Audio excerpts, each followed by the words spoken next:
Vico Uruguay, líder en biología molecular, auspicia y apoya la difusión de los principales contenidos de Sobre Ciencia. www.vico.com.uy.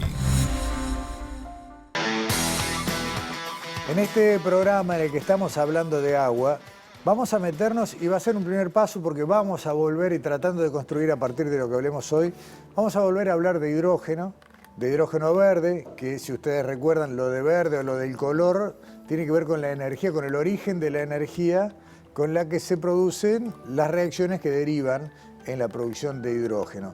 Pero junto con hidrógeno en Uruguay se ha instalado un debate que tiene que ver con eso. Bueno, la materia prima es agua, agua dulce en general, o por lo menos lo que es la tendencia global es a producirlo a partir de agua dulce, y entonces se prenden luces amarillas. La gente común se empieza a preguntar, bueno, nos falta el agua, pero tenemos agua para producir hidrógeno, ¿cómo hacerlo? Y no se puede hacer con otra cosa. Bueno, hay un montón de preguntas. Algunas vamos a tratar de responderlas con nuestro invitado, el doctor Andrés Cuña, máster en energías renovables, con trabajos de especialización en pilas de combustible e hidrógeno, integra el de tema de Facultad de Química. Andrés, muchas gracias por acompañarnos. Bienvenido. Por favor, muchísimas gracias por la invitación y un gusto poder hablar con usted y con la teleaudiencia respecto a estos temas tan importantes. Es fundamental. Habíamos pensado arrancar no en esto, ¿no? Que era un poco lo que decía en la introducción. Las técnicas más habituales y hoy en uso a nivel global para producir hidrógeno requieren de energía y de agua. En general, energía que trata de venir de fuente renovable para que ese hidrógeno sea verde y de ahí, bueno, no tener un problema ambiental, y de agua dulce porque parece ser hoy la manera en la que la ecuación económica cierra.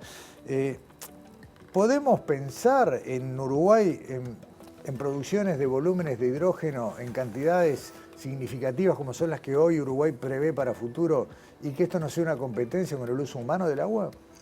Sí, a ver, primero sería bueno aclarar a qué nos referimos con volúmenes importantes de agua, ¿no? Eso tenemos que ponerlo en un marco comparativo contra qué estamos diciendo que es un volumen importante. Por eso es bien importante encarar esta discusión en forma integral y, como tú decías, tener en cuenta el recurso hídrico, ¿no? Entonces, ¿cuánto es un volumen importante para el Uruguay, por ejemplo? Bueno, ahí tenemos que ver, por ejemplo, cuánto se consume de agua en nuestro país para la población o para la industria. Y bueno, esa agua que se va a utilizar para la producción de ese hidrógeno, con esas metas que nos hemos fijado como país, es muy importante, es mucho más que eso otro. ¿Cuánto es esa cantidad de agua que se va a necesitar comparado con los recursos con los que contamos hoy?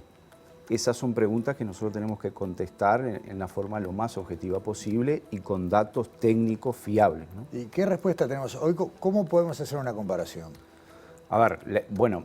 ¿O qué parámetros podemos Por tomar? ejemplo, si nos fijamos en los objetivos de la hoja de ruta del hidrógeno verde presentada por el Ministerio de Industria hace casi un par de años, se establece que Uruguay llegaría en el año 2040 a producir aproximadamente 1 millón de toneladas de hidrógeno verde.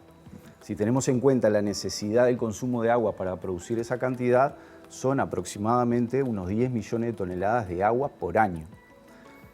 Eso equivale más o menos, números más, números menos, a un 10% aproximadamente del consumo de agua potable por parte de toda la población uruguaya, ¿no? O sea, entonces, es lo que consumimos los humanos para, digamos, para vivir. Sacando la parte industrial exacto. Y demás, para saneamiento, para tomar, para cocinar, para todas esas cosas que utilizamos agua potable, equivaldría más o menos a un 10% de esa cantidad total que se consume para esas cosas, ¿no? Entonces, bueno, ¿eso es mucho? ¿Eso es poco? Ahí tenemos que entrar a estudiarlo mejor, ¿verdad? Está bien, pero ya antes de llegar a la definición de que son cantidades muy importantes, claro. ¿no? Antes de eso tenemos que... Pero está bueno, claro, poder discutir con parámetros concretos. Es decir, bueno, esto puede equivaler a decir, bueno, claro, a un aumento de 350.000 habitantes de Uruguay. Es decir, bueno, si es el 10% de lo que consume, bueno, exacto, es más o menos eso. Y ahí podés tener una base para exacto. Plantear. También podríamos comparar, bueno, cuánto consume de agua la producción de arroz, que es una producción que demanda muchísima agua dulce en particular. Bueno, ¿cuánto consume esa producción? ¿Cuánto consume la industria forestal? Claro. Y ahí realmente ver si... ¿Cuánto vuelve en valor? Claro, hay que ponerlo en valor y ver Claro. si esas cantidades son realmente muy importantes. Sí. Mirá, en el 2017 se aprobó lo que se llama el Plan Nacional de Aguas, ¿sí? Del Uruguay, ¿no? Donde se presentaban un montón de datos técnicos relativos a los recursos hídricos del Uruguay y cómo deberían ser gestionados esos recursos. Yo creo, mi opinión personal, es que nosotros tenemos como país que integrar la producción de hidrógeno verde a ese Plan Nacional de Agua que integra todo, tanto la disponibilidad de recursos como los diversos usos que se le dan al agua. Ahora, también podemos ahorrarnos una parte de esta discusión si sacamos al agua dulce como insumo, y yo te pregunto si se puede pensar en una producción de hidrógeno, o hidrógeno verde o cualquier color, porque en definitiva el mecanismo es similar, a partir de agua salada o salobre. Claro, es lo que todos nos preguntamos, ¿no? Bueno, ¿se podría llegar a usar el agua salada o salobre para esta producción? La respuesta es que hoy en día no, es muy dificultoso.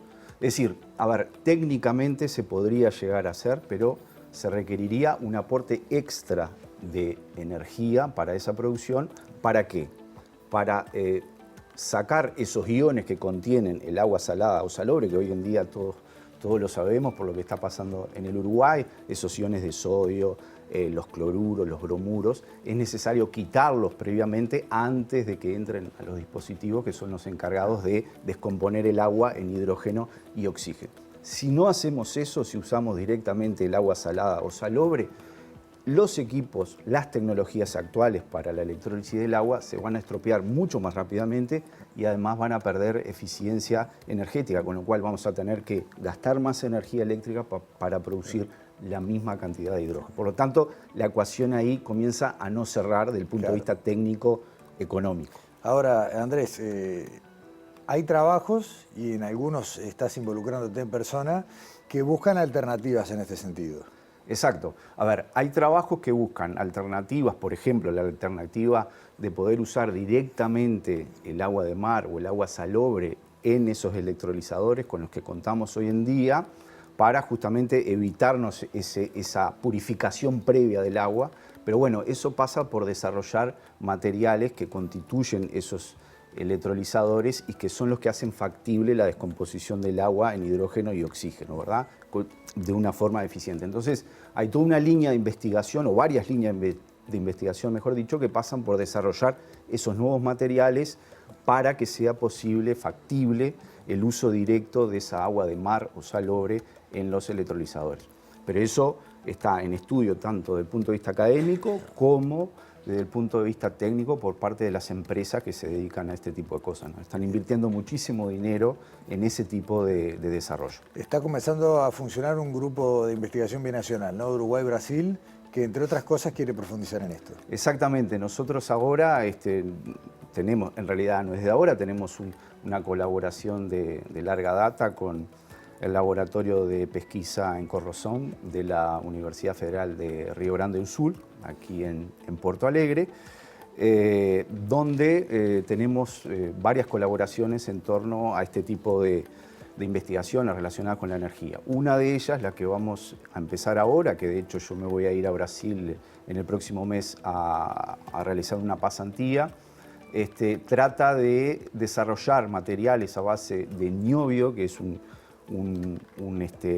metal que ellos disponen mucho en Brasil, para ser utilizado como materiales en esos electrolizadores y posibilitar, entre otras cosas, viabilizar, digamos, por ejemplo, el uso de alcoholes, mezclar alcoholes con el agua para poder hacer más eficiente y posible, digamos, en algunos casos, por ejemplo, cuando se usa agua de mar, posible esa electrólisis sin esa etapa previa de purificación del agua, ¿no? Otra de las discusiones que hemos tenido en estos tiempos de sequía es el uso que otros países hacen del agua de saneamiento, ¿no? Algunos para riego, en fin, para adaptarlo a distintos usos industriales. Y yo te pregunto si hay líneas de investigación que vayan en este sentido. Si podemos pensar en